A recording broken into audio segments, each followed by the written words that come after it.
This Game Chat Bwana episode 148. Welcome to the show. I hope you all enjoy it. We got a great show lined up for you. Got about 5 or 6 stories to talk about. I say 5 or 6 because I'm still undecided on one of them. And probably in the middle of recording all this, I'm going to make a decision on whether I'm going to record that and keep that one or not. So it's going to be funny to watch from my perspective and not yours. Great show lined up for you. Hopefully you caught episode 147. We talked about the whole Dragon's Dogma 2 controversy. If you haven't already, go check that story out. It's in the show description. Probably not. It's on my YouTube channel, though, at youtube.com/Bwana. We've been doing a lot of news coverage lately. Pretty much what I did on Game Chat with Bwana, so we decided to just bring back Game Chat with Bwana, take all the news stories, plop them in the video, and here you go. Here you go. Here you go. Got a great show lined up for you. Enjoy. It's true. It's true. We did a story the other day talking about a possible Overwatch-like game from the folks at NetEase in the Marvel Universe. And we were talking about speculation, what things could be coming. And lo and behold, NetEase has released a teaser trailer of Marvel Rivals. It turns out that one guy got the name completely right. And Marvel Rivals is going to be a 6v6 competitive free-to-play. I have confirmed that it is going to be free-to-play. Free-to-play shooter, third-person shooter. I guess you can call it third-person. And it's looking like it's going to be a real thing as the first playtest or the first beta, whatever they're going to call it, is going to be this May. It's going to be here before you know it. Overall, it reminds me definitely of Overwatch. Looks like an Overwatch type game, different abilities, different heroes. It's a hero shooter with actual heroes, which is kind of ironic, right? But I still get a lot of Paladins vibes from it. You know, remember that hero shooter that Hi-Rez made called Paladins? It reminds me more of Paladins than it does of Overwatch. A lot of the hit detection, hit boxes, and movement systems and stuff remind me of that, which I wasn't super impressed with. So here's hoping NetEase can iron out the kinks and make the gameplay a little bit smoother based on what I'm seeing here. Lots of CC, lots of big abilities, lots of boom booms. And it looks like it's going to be a full-on hero shooter in the world of Marvel. They've announced quite a few characters with more to come. They got a big roster to choose from. I believe they already have more than what Overwatch launched with, so that's going to be a plus. One of the unique things about this game is that that I saw different from Overwatch is that you have team-up abilities. So you'll be able to team up with an individual or another hero to do a unique ability. Probably the most iconic is Rocket Raccoon jumping on the back of Groot and doing some, shooting bullets. Iron Man and Hulk had one as well, where Iron Man and Hulk teamed up, and Iron Man shot this giant green gamma ray. And a couple other people had some team ups as well. I don't have all the details, obviously, because we're just dissecting and analyzing this trailer here. We'll get more information as time goes on. I'm definitely going to try the game. I'm going to try the game. But one thing I didn't like right off the bat was I have a soft spot for Hulk. I have a really soft spot for Hulk, and kind of ironic that soft spot for Hulk. And I hate to see games do him wrong. And the last time I had a good experience with Hulk was actually, oddly enough, was the Avengers game. That kind of flopped. They did a good job with Hulk on that one. Hulk was very fun to play in that. And also with Marvel Heroes. But in this game, you actually play as Bruce Banner. And your ultimate, like a 2-stage ultimate, your first, when you get 100%, you turn into Hulk, and then you can get another 100%, and then you could do like a big move then. I kind of dissected that from watching the footage. But it seems that'd be the case. I don't know how I feel about running around as Bruce Banner with a gun. Kind of reminds me of Diva. When you're in Overwatch and you're in Diva, and you get out of your mech and you're like, "Come on, you guys!" and you're shooting a little pistol, which isn't that good compared to everything else. You run around like that as Bruce Banner, and then you hit your Q, and then you turn to Hulk. So it is gonna depend how good the Bruce Banner play is, whether that's going to be viable or not. I'm gonna tell you right off the bat, I just felt like it wasn't appealing to look at. Oddly enough, the character I want to play the most is probably Magic. Magic looked like she was going to be the most fun. She's the one with the sword. Her ultimate looks like she goes into some kind of a demon form, and her sword gets huge, and she starts swiping people. That looks like a really fun play style. So I'm probably going to be trying Magic first when I play. Maybe Hulk after that. I don't know. Hulk just, I don't know. Running around as Bruce, we got to figure out if that's going to be actually viable. Iron Man looks fun as well. You know, flying around Ferris style. Spider-Man looks fun. You know, your typical Marvel stuff. So we're going to see how NetEase pulls this off with Marvel Rivals. It's going to be in closed alpha this coming May. Check it out. I'll link the trailer in the show description. You can see for yourself if you want to play this game when it comes out.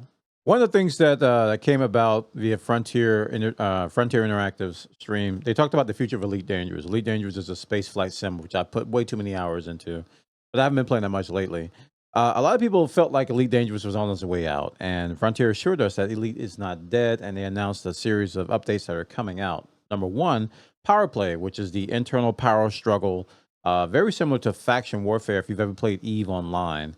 Very similar to that. Power Play was something that was introduced after the first year Elite Dangerous came out back in 2014. It's been such a long time. It's been 10 years, almost 11. Not 11, almost. I think it's been 9 years since Power Play came out. And they introduced that, and they introduced a bunch of different things. And what ended up happening, under the guise of faction warfare, what ended up happening is that they put a whole bunch of exclusive modules for your ship behind this gameplay loop. So one of the ones that I want to use as an example, which is probably the most popular one, is called prismatic shields. These are really, really strong, powerful shields that have an additional power draw, but you have an intense shield buffer on your ship, and it's a very powerful module for a lot of different builds in Elite Dangerous. So you have to join Power Play to get those shields. You have to join Aisling Duval's faction, and then you have to I think it's Aisling Duval for that. I haven't played in a while. And you have to earn enough clout, if you will, with Aisling Duval, do a bunch of stuff, deliver pamphlets, and, you know, take out enemy faction ships, do a whole bunch of stuff. And then once you get enough clout, you can get the shields. You get access to buy the shields. And you only can buy those shields while you are with the faction and have the clout. So what people do is that they amass a lot of credits, and they buy like 10 or 12 of them, and then they store them so they can use them later, and then they go to another Power Play faction and do the same thing for their modules. That's like the main reason people play Power Play. So when Frontier promised that they were going to do a Power Play 2.0, that they were going to overhaul everything, a lot of people perked up, because one of the promises that they made was that, not the promise, but a rumor that came out, and something they asked the community was that, what would you think if we did Power Play in open only instead of private and solo games? Because right now, Power Play is, if you think about it, it's a PvP kind of a deal, but you can actually do it asymmetrically in solo and private instances. So you can affect the outcome of the conquest without seeing another player. And a lot of people think that invalidates the whole premise of the whole thing. So a lot of people are like, can we go open only? Which means that if you're going to do Power Play, you have to see other players, you have to fight other players. And that turns out to not be the case so far. So that was like the number one thing people were asking for when I was watching the chat, and, you know, just the chitter chatter around everything. So what it turns out, what they've done is that they've overhauled the space stations. So you see here Aisling Duval's pictures everywhere, and this is different states of the system. So you've got like Stronghold, you've got like what was the other one called? There's different states that the system can be in. So depending on what state the system is in, they're going to change the look and feel of each of the stations, which is going to be a visual aesthetic. This was something that was announced on yesterday's live stream. So it looks good. It looks good, but I gotta say, I was a little disappointed. I was hoping for more, because they use the words overhaul, that they are completely retooling and overhauling Power Play. Now, granted, yesterday's stream wasn't the entire presentation of everything. You know, the term I like to use for Frontier is that they drip feed us. Drip feeds. They drip, drip, drip, drip. They give us a little bit, entice us a little bit. They satiate our lips, and then we have to wait a week or two or a month, and then we get a little bit more, and then we a little bit more. And if you're a huge fan of the game, that can be very, very, very, very annoying. Like, just tell us everything, please. No, like, for example, No Man's Sky just came out with a big update. Boom, everything is listed. Just like we get this big giant feature list, and then all of a sudden we're covered in space, space goodness, crazy.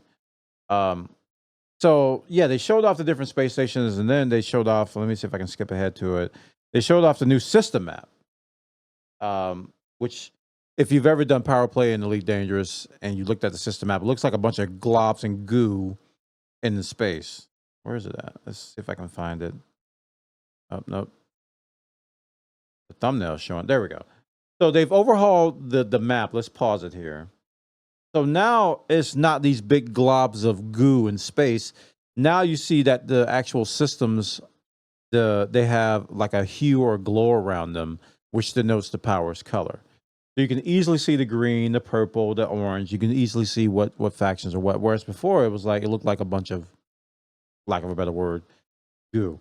So they're working on improving the map. And then finally, they talked about a system where there will be these, I guess you call them pockets of space, or like these strong, I guess, base of operations for the different factions, which is going to consist of a bunch of fleet carriers, which you're going to have activities surrounding these.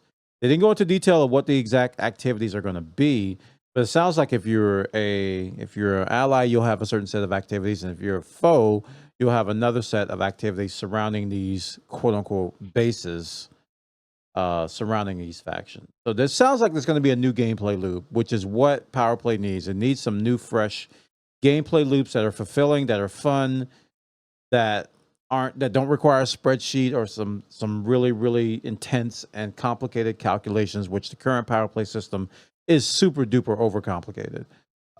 So hopefully this will make things a lot easier.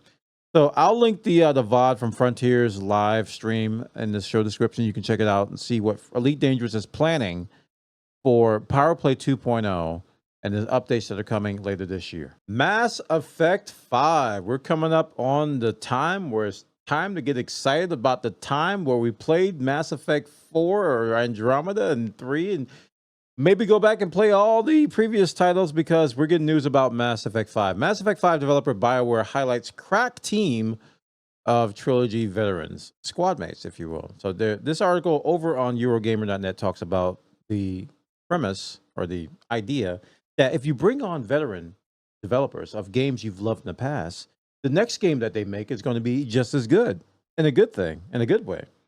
This is coming by way of executive producer Mike Gamble. He highlighted some of the upcoming projects' experienced leadership when responding to a fan who questioned whether anyone on the game had worked on the original Mass Effect trilogy. So we're going to frame this properly. He didn't just volunteer this information. Somebody asked. Who asked.com. Somebody asked, and he answered. So he says, EP,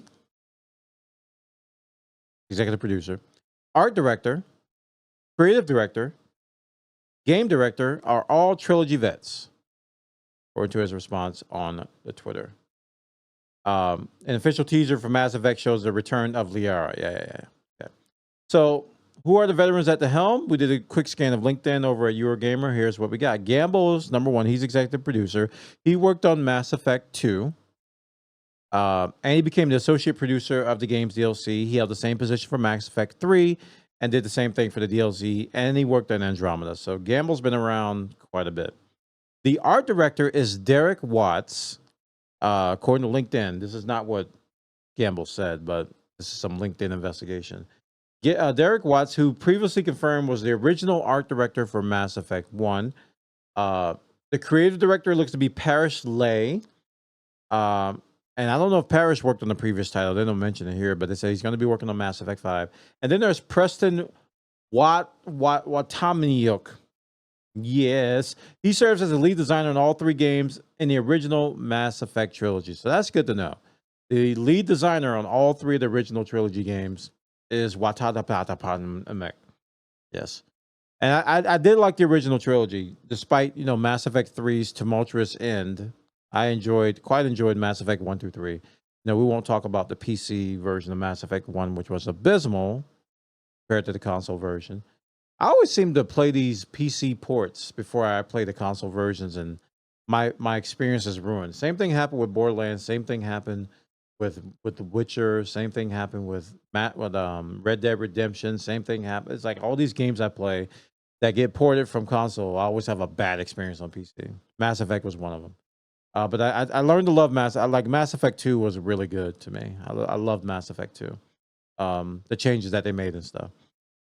But yeah, Trilogy vets, Mass Effect vets, veterans will be working on Mass Effect 5. So if you hated Mass Effect Andromeda, I don't know if this is going to help you at all. But if you're a fan of Mass Effect in general, this will probably get you a little bit hype about what's coming, the franchise, and BioWare. BioWare has been going through a lot lately, so they need a win. They definitely need a win. They need Mass Effect to knock it out of the park. And if they can, this would be just what they need to reboot everybody's expectations of what they could do. Check it out over on Eurogamer.net. They got the details about Mass Effect 5, and the veterans from previous Mass Effect games are going to be working on it. What y'all did to Sean, but he hates y'all. He hates y'all so much, he's going to drown you with content. This story is on Engadget.com. They got details about yet another free No Man's Sky update. You haven't even played the 5th update ago. You're 7 updates behind, and Sean is still just giving you more content. You know why? Because y'all made him mad. Y'all was talking trash about No Man's Sky when it came out. It has no content. There's nothing to do, Sean. You lied to us. Sean was like, oh, really? Well, here you go. Free update, go. Free update, go. Free update. Just free update after free update. And you can't even keep up. Now there's another one. This one's called Orbital. The Orbital update lets you customize your ship and go on daring fleet rescues. This comes by way of Engadget.com. They got the details. It says the update, which is out right now, adds procedurally generated space stations. They'll be different every time. And a ship editor and a guild system to this 8-year-old game. This game's been out a while, man. 8 years. Gosh, you guys are getting old. Oh my gosh. So yeah, the space stations were static up until now. Now they'll use game engine upgrades to create, this is a quote, create vast interior spaces and exterior spaces with improved reflection and metallic surfaces. They'll also be evident from the outside as well, because before they looked static. They looked the same on the outside and the inside. So the inside is changing, and the scale, the broader scale, will be evident on the outside. And the interior is going to have new shops, gameplay, and things to do. Next thing is going to be the ship editor. You'll be able to collect, trade, and salvage parts to build your own ship how you like it, including colors and stuff. So that's going to be cool. So a lot of these things are going to keep you playing the game. So if you've run out of things to do in No Man's Sky, oh, fret not, for thine will have things to do. There will be an upgraded guild system. You'll find new guild envoys on space stations where you can join a club, get supplies and precious commodities, and donate to boost your status. Little reputation system. One of the cooler things is that fleets are coming. So you'll be able to build a fleet, basically build up a fleet, and then you can send them on away missions. And if they run into trouble, you can swoop in and save the day. Very, very cool update. Orbital. The game just keeps getting better. I like I said, I was talking about you, but I was talking about me. I'm about 4 or 5 updates behind. It's hard to keep up with all the content No Man's Sky has, and they're all free. Free update, free update, free up. Check it out on Engadget.com. They got the details about No Man's Sky. Orbital update. You better get on it, or you're going to be yet another update behind. Embracer is selling Borderlands developer Gearbox to Take-Two. This story comes by way of The Verge, but it was been all over the internet. Embracer Group acquired Gearbox 3 years ago in a deal worth $1.3 billion, and they're selling it for $460 million. Oh my gosh. On the surface, it looks kind of like a big loss. Swedish gaming conglomerate Embracer Group has entered an agreement to sell Gearbox Interactive's Rockstar parent company, Take-Two, for $460 million. In a press release published on Thursday, Embracer announced that Take-Two will acquire full ownership over the Borderlands, including Tiny Tina's Wonderlands, Homeworld, Risk of Rain, Brother-in-Arms, and Duke Nukem franchises in the deal, which is expected to be finalized in June 2024. Now, here's the thing that probably justifies the price cut of why it's not 1.3 billion or around that. It says Take-Two will also acquire Gearbox Studios based in Quebec, Montreal, and Frisco, Texas. However, Embracer will retain several Gearbox assets. including Gearbox Publishing San Francisco, which will be renamed, Cryptic Studios, Lost Boys Interactive, the Remnant franchise, Hyper Light Breaker, and other notable unannounced game releases. So that paragraph in itself kind of justifies why the price cut pretty much happened, why it's 460 million down from 1.3 billion, because Embracer is going to be retaining quite a bit, including some unannounced stuff. So we're going to be taking a look, we're going to be keeping an eye on this as Embracer continues to shed a lot of assets. Embracer went on a buying spree a few years ago, and it's been nothing but sell lately. But hopefully, out of all of this, I hope people retain their jobs. Last paragraph says the $460 million sale, which has been expected for some time, pales in comparison to the $1.3 billion Embracer valued the business at in 2021. Embracer has been aggressively restructuring ever since a massive $2 billion deal fell through last year, having sold Saber Interactive last month and laid off staffers at Lost Boys Interactive and Eidos. I think I'm pronouncing that right. I always say Eidos. It might be Eidos. I don't know. They've been around a while, so you'd think I'd get it right. Eidos Montreal in January. So this is kind of what I was talking about. So they've already laid off people at Lost Boys. Let's hope they don't lay off anymore, although it seems like they're doing nothing but cuts lately. But I'm just hoping people keep their jobs out of all of this, because Embracer, whenever you see Embracer, man, you just think people are getting fired. So hopefully the Take-Two interaction won't get rid of that many people, but realistically, whenever there's some sort of an acquisition or sale, most times redundant roles get axed. It's just hard to process. We'll be watching this one closely. Check it out over on TheVerge.com. They got the details. Embracer selling Borderlands developer Gearbox to Take-Two for $460 million, way down from $1.3 billion, but it could be because they're retaining quite a bit of assets. Check it out. And that concludes episode 148 of Game Chat. Bwana, thank you so much for watching. If you enjoyed it, please click the like button and subscribe to the video. If you're watching on any platform, I don't know if you're watching on Spotify or YouTube, wherever this may be, but click subscribe and, just keep up with the content. You can join my Discord, also discord.gg/Bwana, to keep up to date with all the stuff I'm doing, including live streams, news recordings, 3D printing, all kinds of cool stuff that we do over here at Casa de Bwana. Hope you enjoyed the content. Game Chat Bwana is back. How long will it be around? It's up to you. Click that like button. Let's show some interest and give me some feedback. Leave some comments. Do some stuff. Y'all take care of yourselves. I'll see you in the next one. Bye-bye.